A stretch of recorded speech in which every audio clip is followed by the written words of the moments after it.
Hello, everyone. Welcome back to the Dan Nessel Show. I'm your host, Dan Nessel. How do you know that you're following the right career path or doing the right job? Well, my guest today says that you spend 1/3 of your life at work, so don't waste it on a job that sucks. Clearly, he's a guy with a sense of humor. He put that out there on LinkedIn for everyone to see, so he's brave too.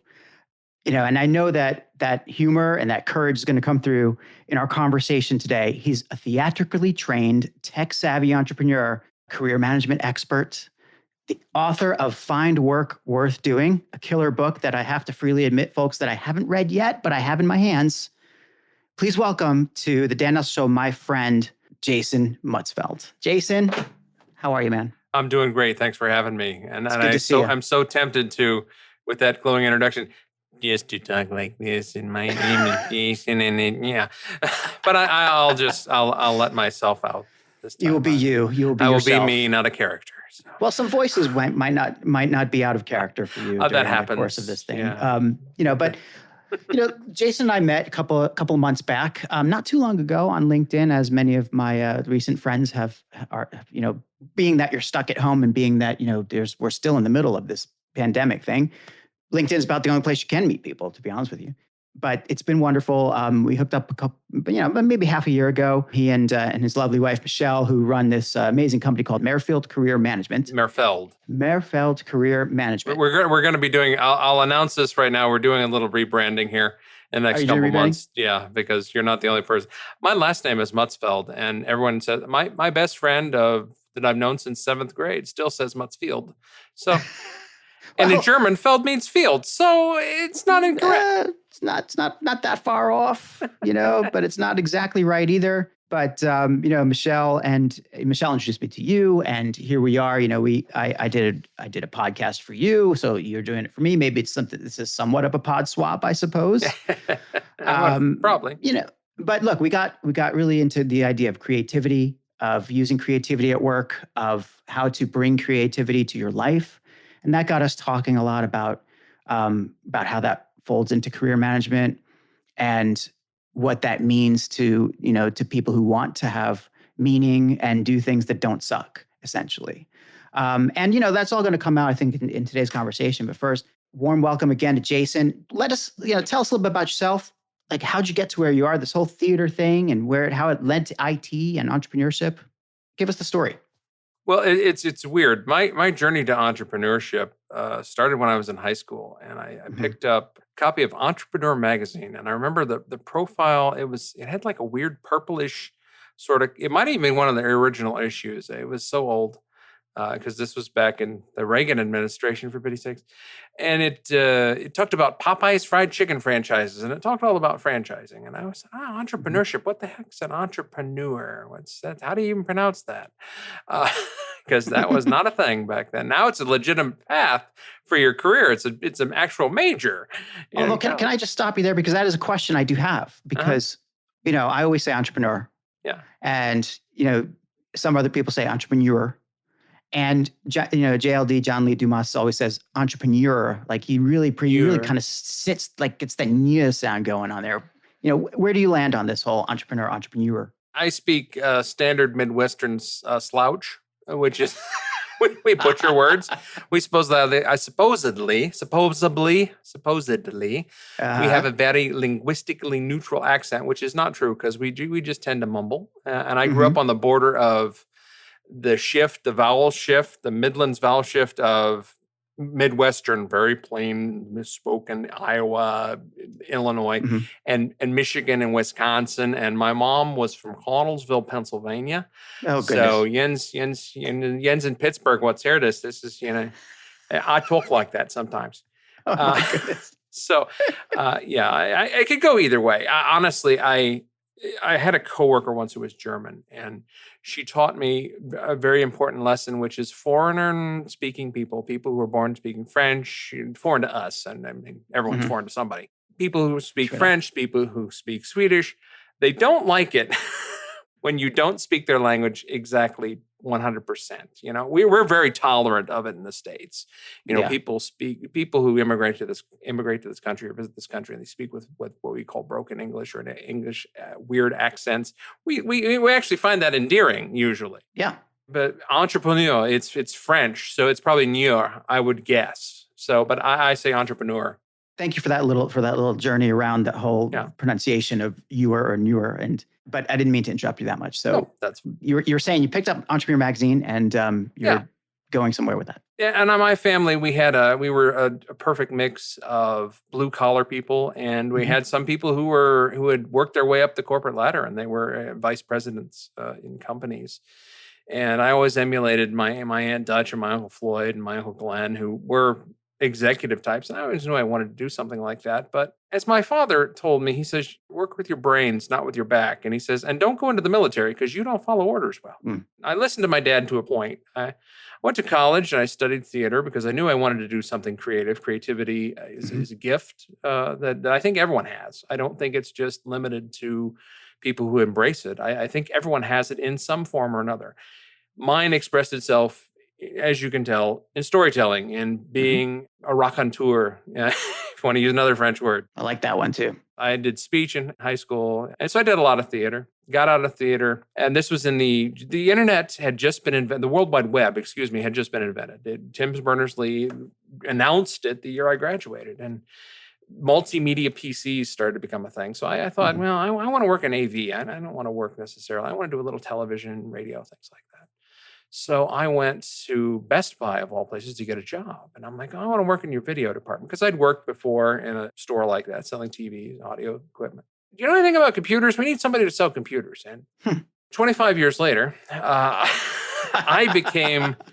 got into educational technology and I loved it, but I'm not your typical IT person. People just could not wrap their heads around that cognitive dissonance that I was not your typical IT guy. I had bosses that said, you're not one of us. I don't know what you are, but you're not one of us. That's always good to hear from your boss. Yeah, exactly. But no, I moved on. So you ended up as a, in the IT world, and then you found yourself.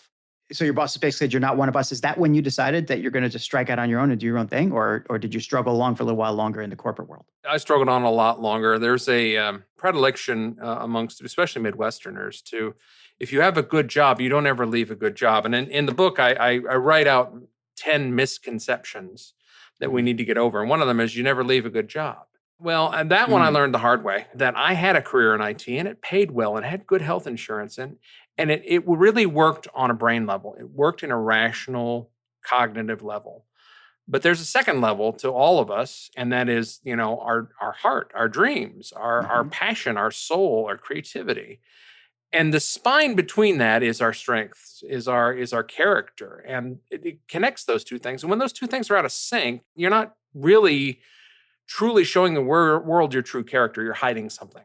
And integrity and embracing integrity so that your heart and your head are in alignment, it makes all the difference. It will truly change your life. And I don't say that lightly. It really will. Embracing what you're called to do. And that calling doesn't necessarily have to be grand.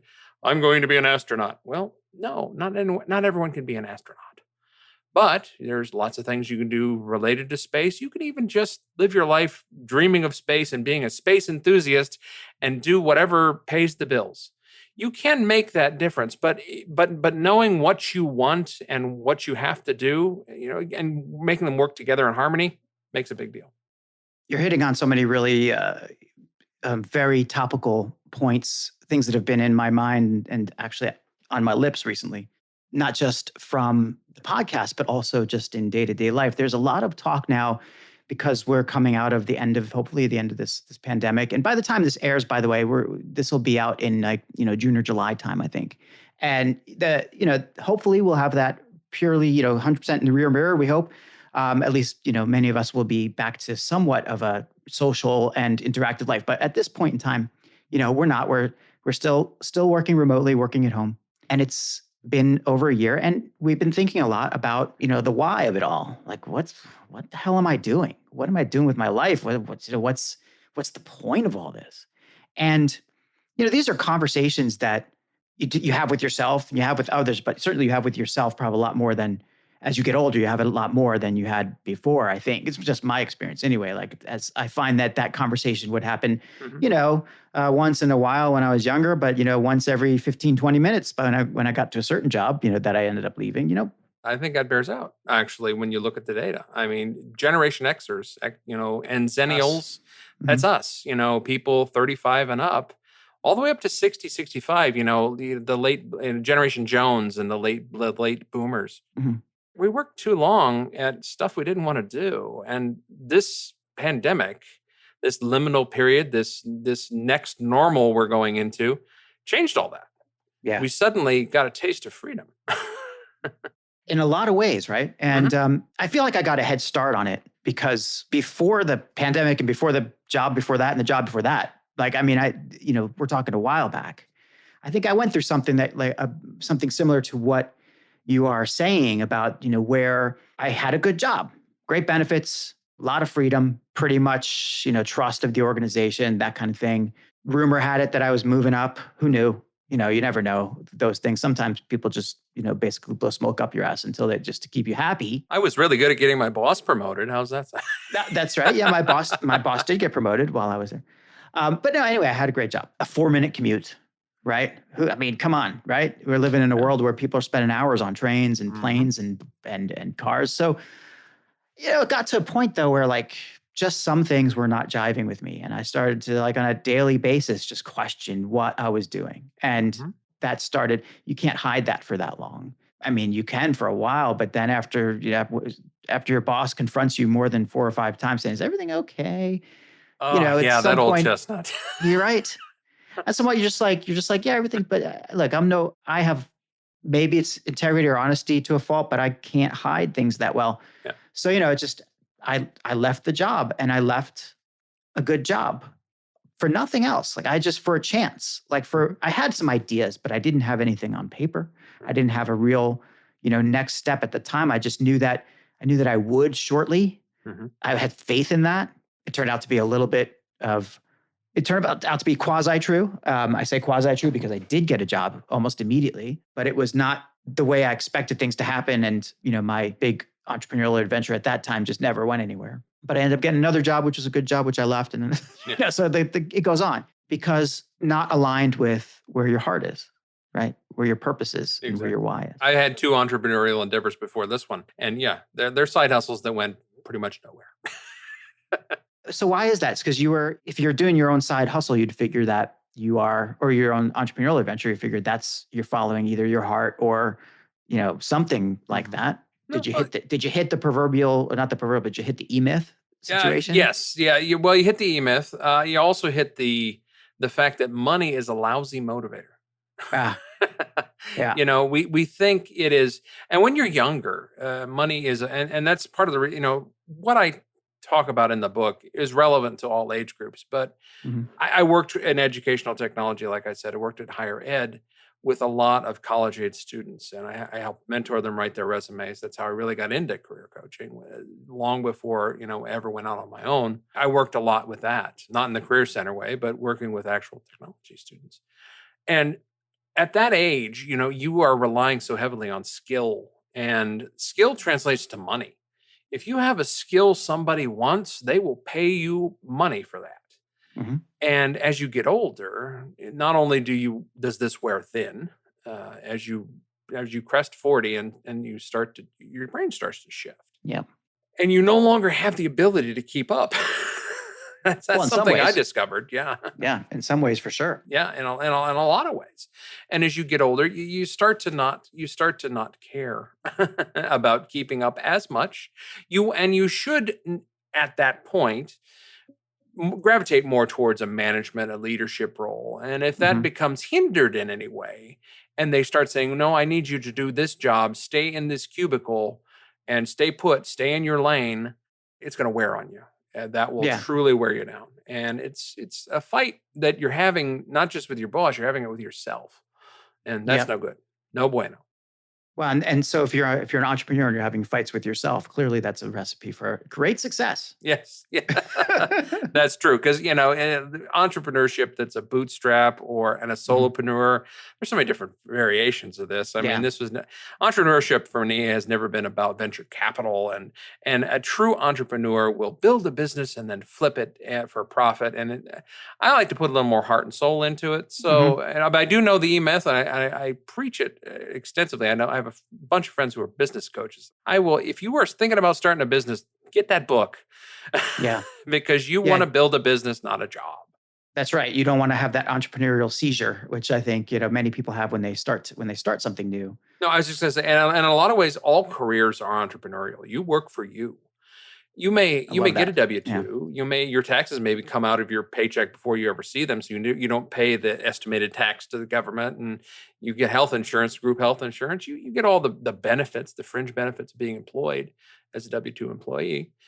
But Yeah. you're working for you. I mean, there is no such thing as employer security anymore. There's no job security. Your job description and the opening will oftentimes be up on Indeed and LinkedIn long before your obituary hits the paper if you die at your desk. That's true. So, We're all replaceable. yeah, we're all replaceable. And labor laws are made that way. And it's not a bad thing. It's not a good thing. It just is. It just is what Yeah. it is. And your boss knows that, you know that. And if you don't know that, you better learn it, because Yeah. knowing the E-Myth is important, because you don't just buy yourself a job. That's what career management is truly about. You're Mhm. managing a small business of You Incorporated, which is actually a book that I haven't read, but I do know that title exists. Well, this whole idea of career management, is, well, first of all, there's a lot of people out there, and maybe some of my listeners, I don't know, but who aren't sure what career management actually is, because you think about, okay, you have a job, I have a job, I'm going to get to a certain point in my job, and then when it doesn't work out anymore, I'll just get another job, or geez, I need to hold on to my job for dear life. I need to hold on for dear life. And oh my God, I got fired. What am I going to do? But Yeah. there's no management involved. It's a reactive thing, or it's just like kind of an ad hoc situation. But actually, if you're treating yourself as an entrepreneur, as your own business, if you are indeed a product that you are selling out on the marketplace, then you should really manage it properly, right? Yes. So what goes into career management as far as you guys, your company, their specialties and what you do? Well, first off, to go back to what you were saying there, is we believe that a career is an asset. It is an asset that produces a dividend, which is paycheck or a retirement fund or health benefits. It is a job is just a job, and it produces a result, and you invest your time and effort in that. That's why one of the things that got me into where I'm at today was working with the Gallup Corporation and their Clifton Strengths Assessment, and getting Mhm. certified in the Clifton Strengths Assessment. Really helped change. It was one of the 3 touch points that changed my attitude about how people engage in the workplace, why we work. Because I'm sort of philosophical in a lot of ways too. It's just my nature. I realize that the problem people have is that they tend to think they have a problem. In reality, they just need to focus on what's right with them and less on what's wrong with them. Yeah. And that focus was missing. So that's part of the reason I got into this. And my educational background, Mhm. we K through 12 education, higher education, is kind of stuck in the 20th century in a lot of ways. And it's Mhm. very much industrial. And what you describe, oh, I can't leave a good job. Oh, I can't take the risk. And taking a risk is a privilege. Let me be clear. Not everyone has that option. Sometimes you got to take a job to pay the bills. Yep. I mean, sometimes you got to stay in that job to pay the bills, because it's all you can get. And there is no shame in that. What is the shame in it is that you don't have the opportunity. That's the shame. And that's not on you. That's not on anyone, but just happenstance. Mhm. Now you can make your own luck.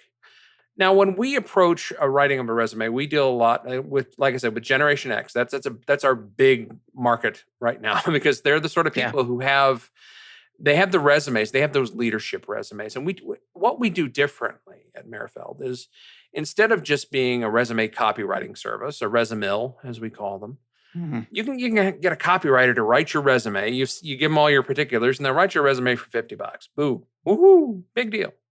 It's not a good resume because it doesn't tell Definitely a not. story. You've got to tell a story. You have to have a purpose and a meaning. We take what's called a coach approach, a coaching approach that says, okay, tell us, what have you accomplished? I posit there are 5 questions that we should always be approaching to ascertain our mission, our attitude, and our purpose. And our mission is, what do you want? That can be something as selfish as I want to be blank. I want to be a CEO. It can be, I want to do, it's the problem you're trying to solve. Mhm. Then you follow it up with, who do you want to do this for? I mean, you have to find an audience. You have to find a community. You have to find a group of people that you want to work with. And then you ask yourself, what can you do? What have you done? And those 2 things become your attitude. That's your attitude. How do you feel about what you've been doing? Does it suck that you've been a CPA for 20 years? Guess what? Probably you don't want to be a CPA. Maybe you should reassess that. Or maybe you should lean into it and figure out what you can do that'll build off of that.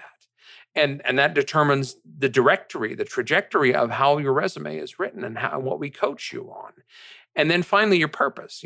People, we get stuck on purpose. We think purpose is some pie in the sky thing that exists outside of ourselves, that just comes down from Mount Olympus on wings of eagles, that is dropped on and written in the stars at our birth. Blah, whatever.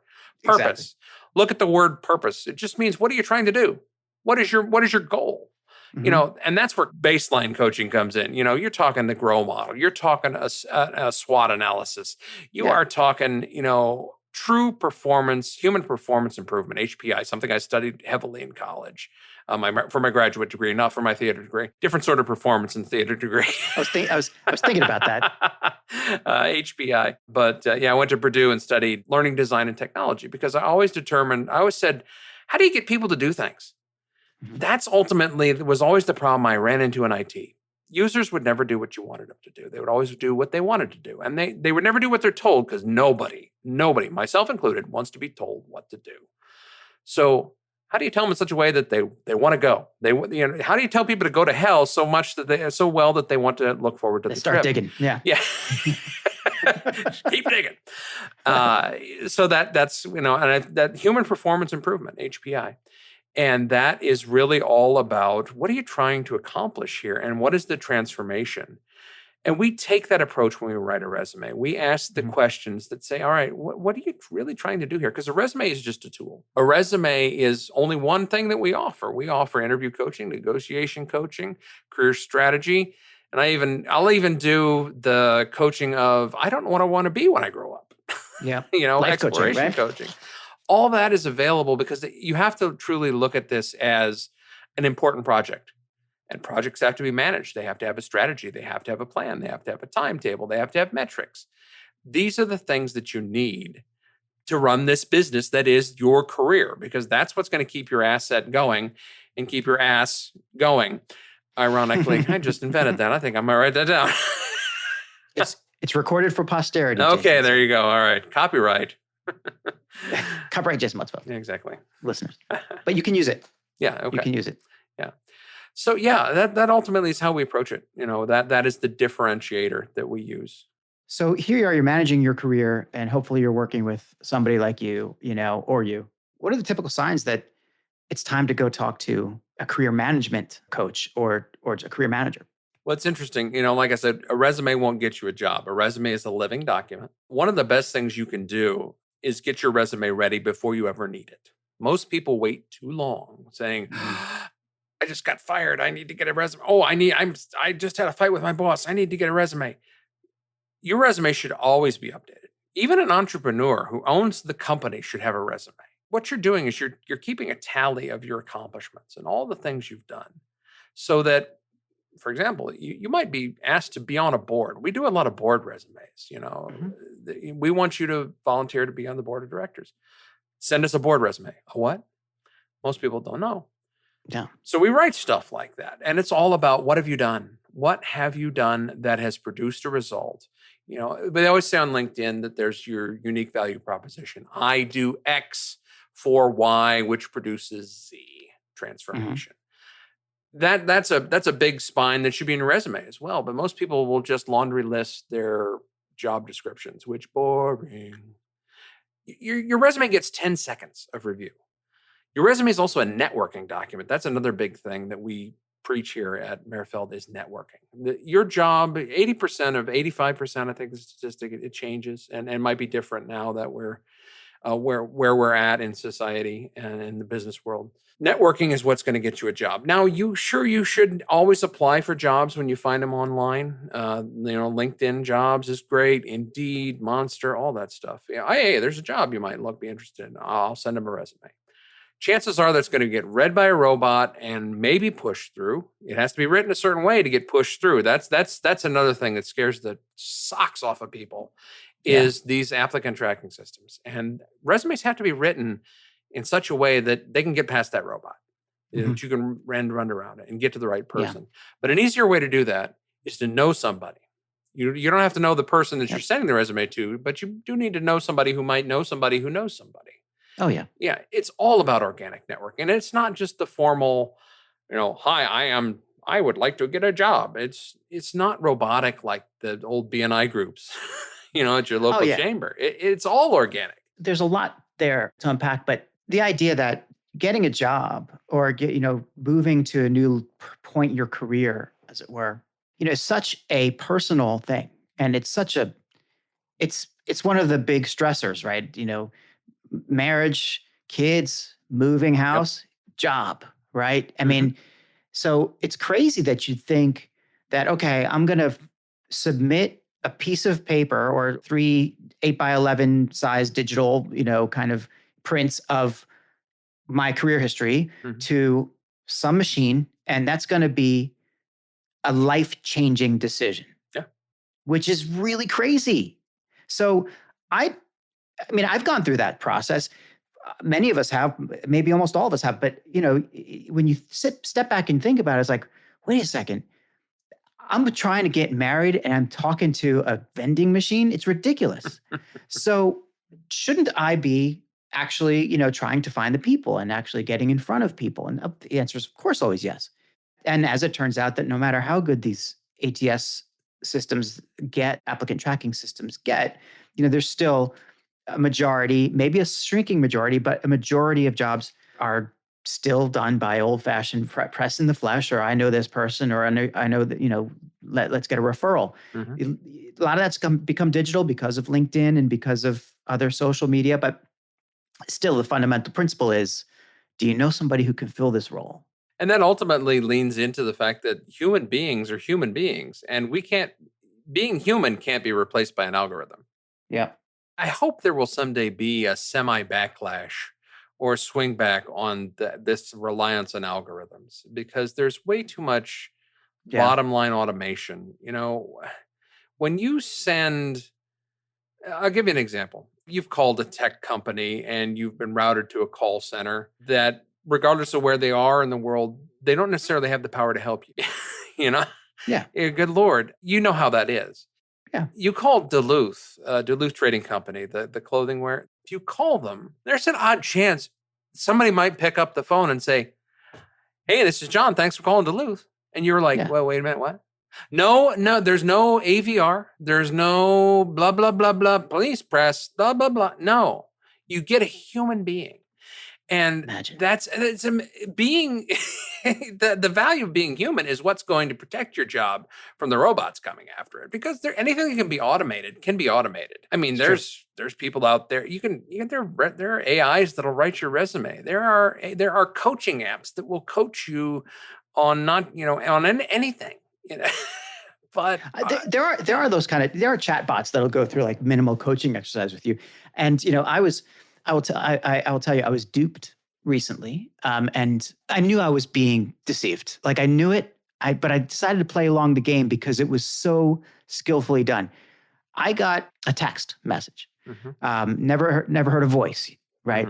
But I got a text message saying that somebody had seen my resume, and the details that this text message gave made it seem very human, and it looked real, and it was very specifically from a Japanese company. And I'm like, okay, well, for what's you, the that odds? makes perfect sense. Right. Yeah. So I'm like, okay, well, this is a little bit weird, but I'll bite. So I texted back, and went back and forth a few times, and it sort of seemed legit. Like the person, it was answering my questions. And it's like, look, we just want to do an in-person interview, but we're going to do it via chat. Right. So it's going to be done through Skype chat, and it's going to be done like it's this date and this time. Just sign in, and this person will be waiting for you. And they gave me the name of this person, and I checked it out. And this person is indeed a very high level person in that particular company. So I'm like, okay, all the boxes are being checked so far. It's a little odd, but I'm also aware that there's a lot of experimentation going on in the world of recruitment and HR, and certainly in communications and everything. So I'm okay, fine. So I get on this little chat bot and starts asking me questions. And it's like, oh, it's a preliminary interview. Now, I can see the brilliance of doing a basic screening this way. Yeah. Right? Like, ask some of the key questions. Like, hey, what's your desired salary? Okay, forget it. You're out. Whatever. Some elimination questions. Did that. And it seemed sort of neat. And then they came back and they said, okay, well, come back. Okay, this is great. I have great news. You're qualified to go to the next level. Tomorrow at X time, we're going to do another chat. Okay. Right. And this time you'll talk to the dude. Okay. All right. Well, it's weird, but I'm playing. So I go and I get on the chat and I'm doing this whole thing. And then it's like starting to get really intense. Like they're asking questions that are like serious interview questions, like name a time in your past that you solved a problem. Now describe that problem. And what was the result? And it's like asking, and it's like 3/4 of the way through this thing, I'm like, hang on. Like I should have had that hang on like ages before that. But I'm like, hang on. And then I realized, wait a second, if this is not a real thing, then they are getting to know me so well that they can impersonate. Identity theft will be like, they'll get through all kinds of algorithms pretending to be me. So I'm like, okay, so all right, let me put the kibosh on this. So I finally said, I'm not answering any more questions, let's talk in person. And then I got, hang on just a second, just answer the question, do you want this job? I'm like, well, if it's legitimate, I'd be happy to talk about it. I never said yes. If it's legitimate, I'll talk about it. Give me somebody who will talk about it. And they say, good news, we're going to offer you the job. I'm like, crap. I've got some sort of malware virus. My computers are fucked. So I just got onto my, I wiped everything clean. I unplugged everything from wherever interwebs. I went nuts with the kind of spring cleaning there and like made sure there's no malware or anything on me. But my God, I know it was a long story, and I've never told that story before, but, and it's not shocking. That's crazy. A scary thing, Yeah. It's just nuts. But the AI is getting sophisticated. The thieves are getting more sophisticated. Well, that they are. So the idea of networking and just dealing with humans is very, very, very appealing. Very appealing. Oh yeah. And I think that in this last year, you'd think that everybody got more automated, but I don't know. I'm getting the sense that the human to human connection has become even more important. Are you seeing that? Are you seeing that, Jason, in with your customers and with your clients more and more? I think so. I think one of the biggest changes that happened for us, we started on Zoom before it was cool. Yeah. And I was using Microsoft Teams for a long time, WebEx, all that stuff.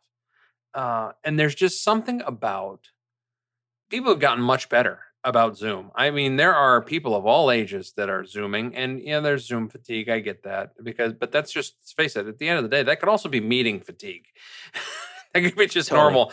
Does this really need to be a meeting? This could have been an email, but there's there's something about having Zoom meetings because you can actually see the person. You sort of, it's as close as you can get to actually being in the same room with them. And I think that has been one of the boons of this technology, is this technology becoming so ubiquitous, and people becoming comfortable with video conferencing, which we all, you and I, when we were growing up, we used to see the pictures in a book about, in the 1964 World's Fair, they showed a video phone from AT&T Bell system. And one day those, back in the 80s, they had AT&T, I think it might've been Bell Labs, had these Tom Selleck commercials that always showed something fantastically, pick the seats where you're for the next concert and pay for them through your phone.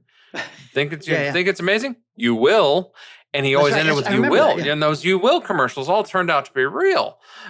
I think every last one of them turned out to be true.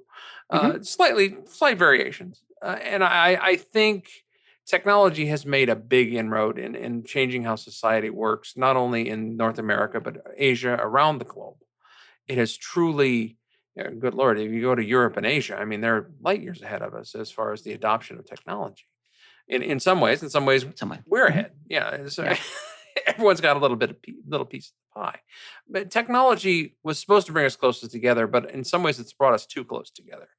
Mhm. So, and I think our over reliance on algorithms, our over reliance on software solutions and metrics, the map is not the territory, as I think it was Marshall McLuhan said. You know, we confuse Mhm. the data, and we don't actually get the human aspect of it. And without that human element to tell the story of the data, it comes down to who cares. You know, I always say that there's a lot of talk about engagement in the workplace and burnout, which Mhm. is the opposite of engagement in a lot of ways. I boil it down to the simple question: do you give a damn? Right? Your give a damn is busted if you're burned out. And you had asked earlier, when is it time to move on? Ask yourself, do I really care? Do I really care? And if you don't care, well, then you need to do some changing. Now, that changing might just be changing your attitude, the way you look at work, the way you approach work, maybe setting better boundaries. Maybe it's something in your life and not your work, because work and life are Mhm. two separate things. That's why it's called work-life balance. Yeah. Yeah. But yet, don't suffer because of your job. Your job is there to pay you for your service, for Yeah. what you're doing, and it'll make you feel good too. But that feeling good, that sense of pride, that comes from you. That doesn't come from your job. Yeah. Your job has to be the enabler, Yes, you know? exactly. That's a great word, enabler. Yeah. People talk about enablement, empowerment, these kinds of things. I don't know about, doing a lot of thinking about empowerment too. And that's Hmm. something that's, a job shouldn't empower you. You have to empower you. But Correct. a job should give you the wherewithal to be empowered, which is interesting and an interesting way to think about it. But I really thought that what you're saying about to go back a little bit about algorithms and just not being able to tell the story. Like it's that storytelling. It's that's how you create a better resume than somebody else, or that's how you create a resume that works for someone. It's because you're actually telling their story, which is unique. It's a unique. Everybody's got their own story. It's your whole career is a story. Hmm. My whole thing about just getting duped over 2-3 days by a text bot proposing as a Japanese electric company. Hey, that's a story. I'm a firm believer in storytelling, as you know. My career is based on storytelling. Hmm. Being a communicator, and we tell stories in numerous ways, 100 times a day. To ourselves, to others, for work, for not for work. But people think that they are unable to do this, right? People think that Yeah. they just have to throw out facts and figures, and that's not a story, or that a story means it's not true. Like a story means it's something it's made up, but that's not what a story is. A Yeah. story ties the truth together to create a an experience, like a beginning, a middle, and an end, and a journey that you can share and experience with somebody. Now, where I was going with this is, of course, you said earlier that you believe that everybody has creativity, like Hmm. like everyone is creative. Gospel to me. Hmm. I believe that 100% too, and as you know, that's one of my side hustles, and that's certainly what brought us together. Now, when you're talking about encouraging people to be creative and managing their careers, right? How does creativity actually work into career management? And not just in the sense of writing a creative resume, but like how do you need to be creative in your career? I thought about that, and really, what it comes down to, there are two things that drive a career. Number one is learning. Everything we do, everything, when you think about technology, you think about computers and your cell phone. You think about, your Amazon device sitting here listening to you and reporting back to Jeff Bezos everything that you've said. Yeah, that's what we think of with technology. But when you think about it, technology goes. We've been using technology since fire. Fire is a Mhm. technology. Music is a programming language for reproducing sound. Words, language, writing, publishing, printing, all technologies. But somebody had to invent them, not just invent them, create them, but also we've been learning them, and we've learned how to use them. And we constantly have to be learning, because learning is growth. And Yeah. there is a creative element to learn, because to learn anything, you usually involves making a mistake. You have to That's fall right. down to learn to walk. You have to fall a lot to learn to walk. You have to fall to ride a bike. You have to, hopefully the screw ups don't, hurt you permanently. But you learn that way. And so creativity and learning go hand in hand because you're making something every time you learn something. Yeah. Secondly, it comes into play with problem solving because at the end of the day, business, and that's what most employment is, but even if it's nonprofit, remember, nonprofit is just a tax designation. You're still making a profit. Hmm. I know it. Yeah. Commerce, enterprise is about solving a problem. The enterprise, the organization solves a problem. And you as an individual, and we counsel this in networking and in interviewing, is to say, look, what you want to do is you want to come into the interview and ask questions. You want to be an inquisitive learner. Tell me about, you want to listen. You want to find out about what their problem is. And only then, by leading with the offer of, well, how can I help you? Can you can go into, oh, I might be the solution to your problem. Because that's ultimately what people get hired for. They get Hmm. hired to solve a problem, even if that problem is just, I need somebody to stand at the counter and take money all day.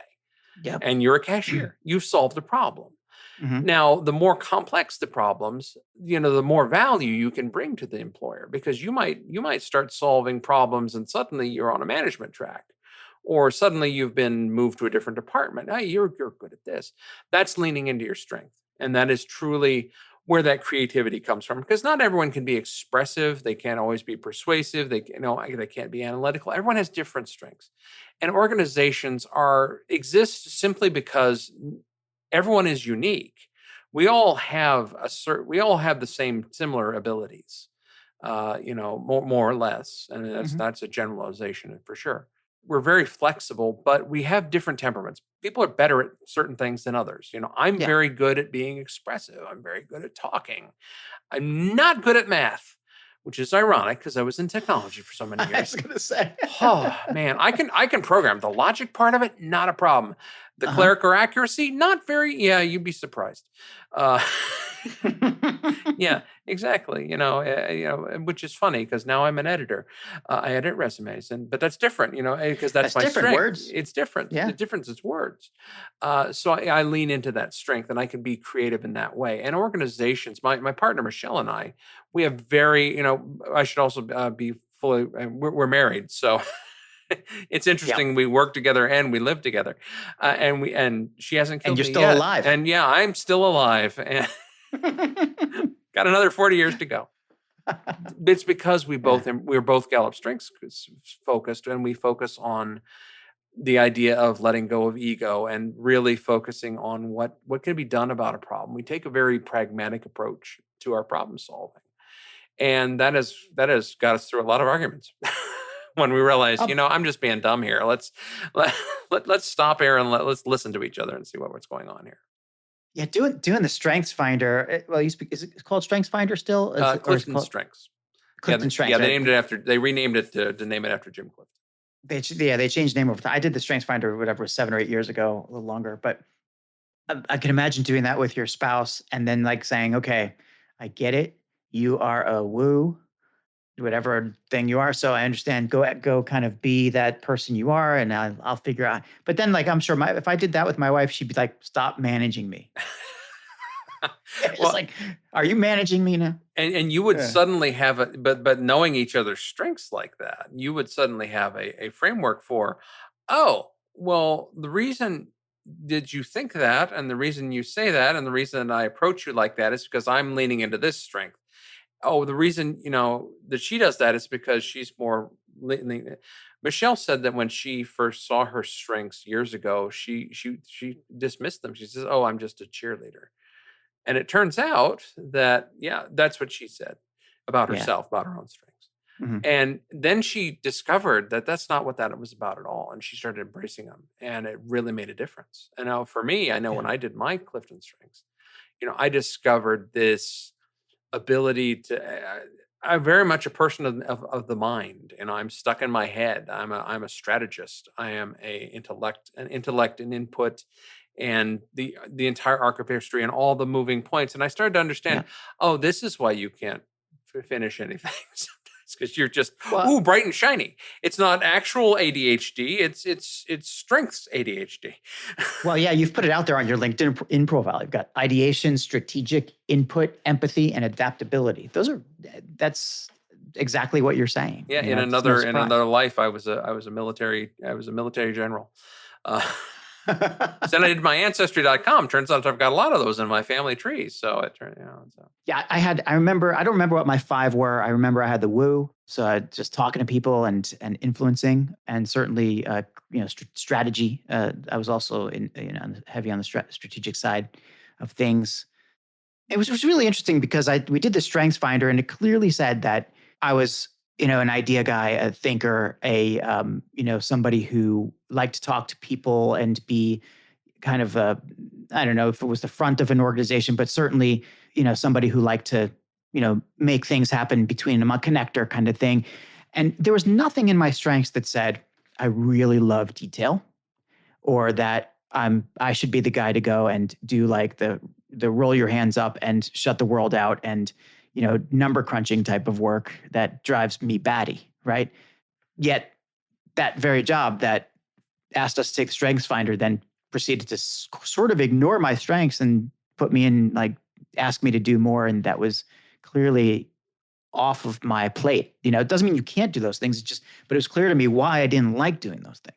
Yeah, exactly. And sometimes that helps. I mean, I often say sometimes it's if you can't figure out what you want, figure out what you don't want and start Yeah. there, because sometimes you can reverse engineer it. It's like chess. You start, okay, what does it look like? What does checkmate look like? And how do I get there based on where I'm at right now? Yep. Oh Yep. yeah, that's true. And those strengths are there. I mean, in IT, people how did you do IT all these years? Number one, you're bad at math. Number two, you have a personality. How did you survive? Very simple. I leaned a lot into my strategy. I leaned a lot Mhm. into my understanding, my ability to research. Because here's a dirty little secret, and anyone who works in IT will tell you this: 90% of IT is Googling, which back in the day was reading books. Googling the Yep. problem, finding out how to properly format the Google question so you get the answer that you need. And the other half is turning it off and turning it back on again, or troubleshooting, problem solving, which Just turn problem it off. solving, that falls Yeah. right into my wheelhouse. Give me a problem and I will find you a solution to it. Mhm.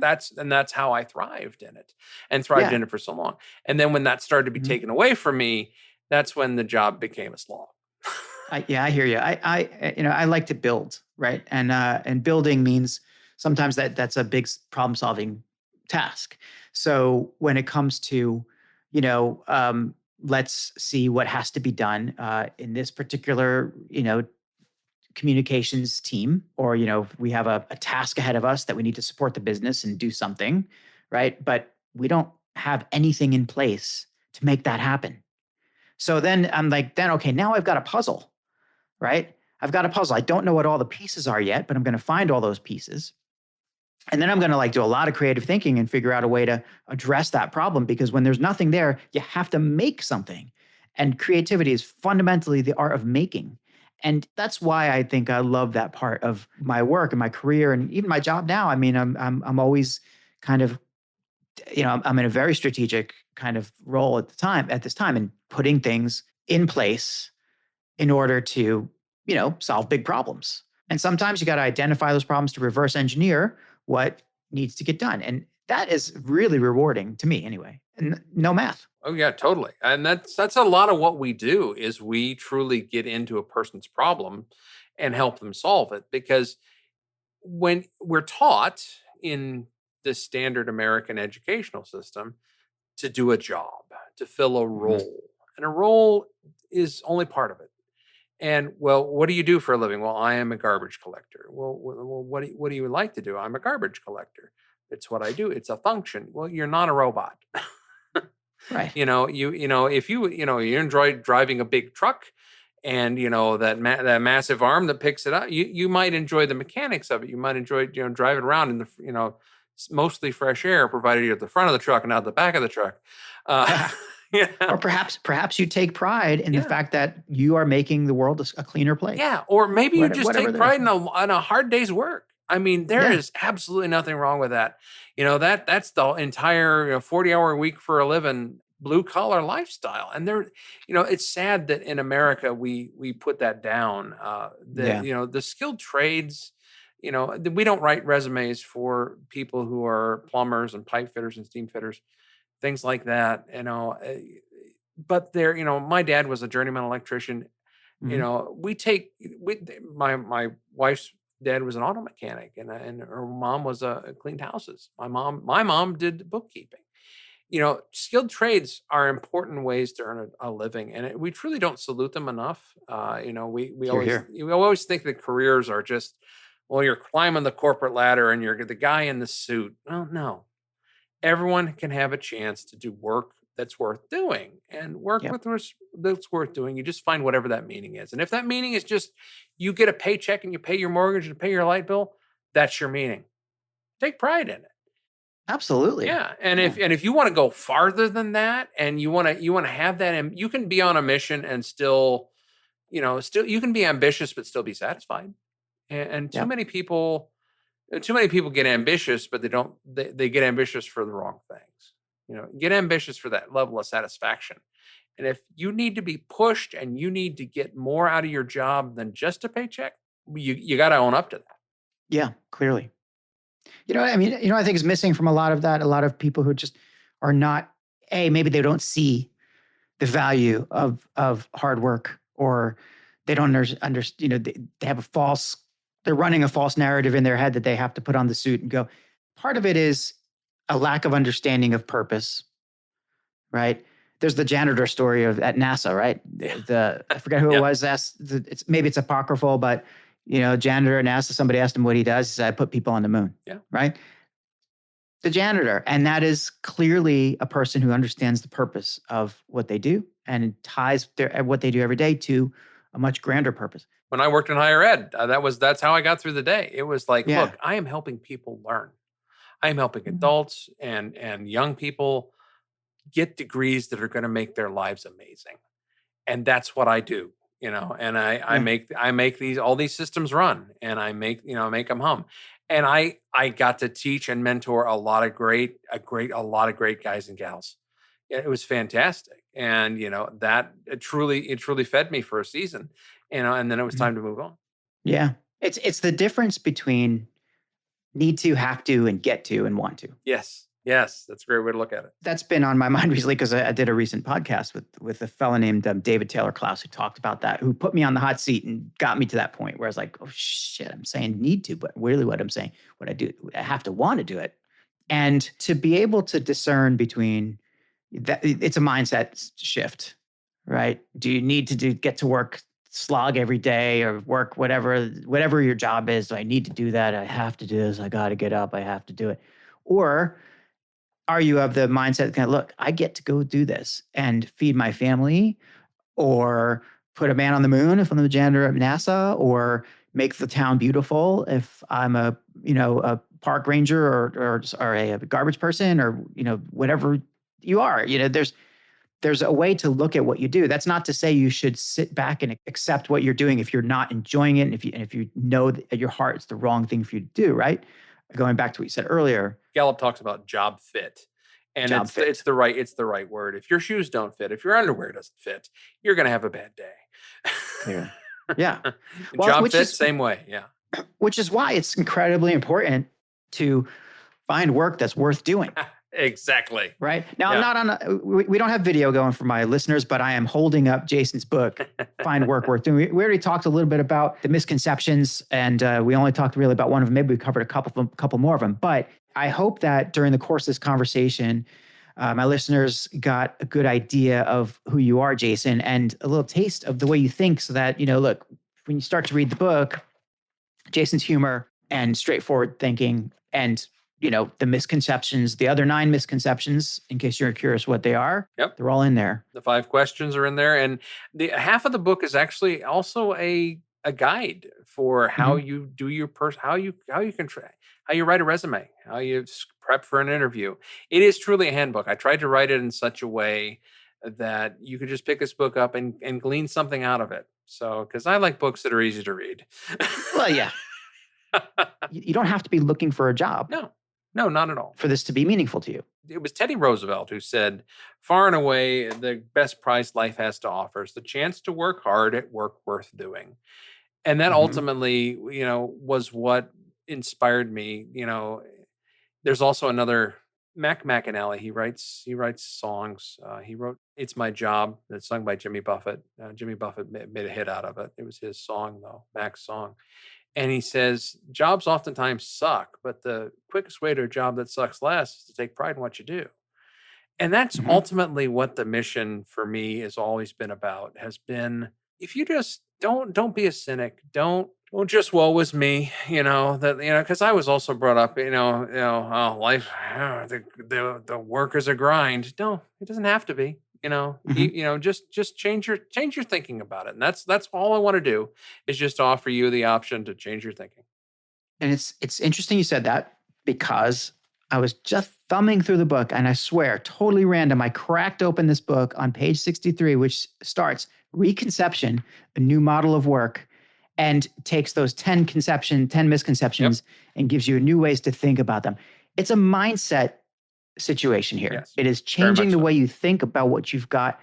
And I mean, I know you, Jason. I still haven't read the book, and that's a big mea culpa on my part, but I'm going to take a closer look, because we all need to manage our careers.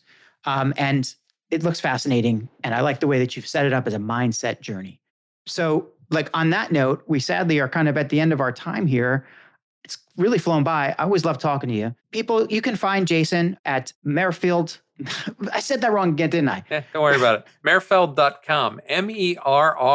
MERRFELD. It's a portmanteau. It's Michelle Merritt and Jason Mutzfeld. Get it? With Brennifer, MERRFELD. You can also look us up on LinkedIn. That's probably the best place. Connect with Michelle and I. We love to meet new people. I mean, I'm sure you'll share this. So we'll get it on LinkedIn, and check us out on LinkedIn. We love to. That's our social network of choice. Not Facebook. So, or definitely not Twitter. We all love LinkedIn. And, if you do want to find Jason on LinkedIn, his name will be spelled properly in the title of this episode. Just look him up. If you're not going to, if you're too shy to connect with him directly, go through me and I will connect you to him. Believe me, Jason's a connection worth having. And if you do follow Jason, be prepared for a lot of really cool Star Wars, Star Trek, Gen X sci-fi references, which I just drink like water. I love it. It always gives me a laugh. I appreciate that all the time. The world needs more awesomeness in it. That's what Gen X does. That's right, man. Well, thank you so much, Jason. It's been a pleasure to talk to you, and I want you to come back sometime. Oh, yeah. This is a blast. I always love doing these. So, anytime you want me, I'll be here. All right. Thanks so much for dropping by.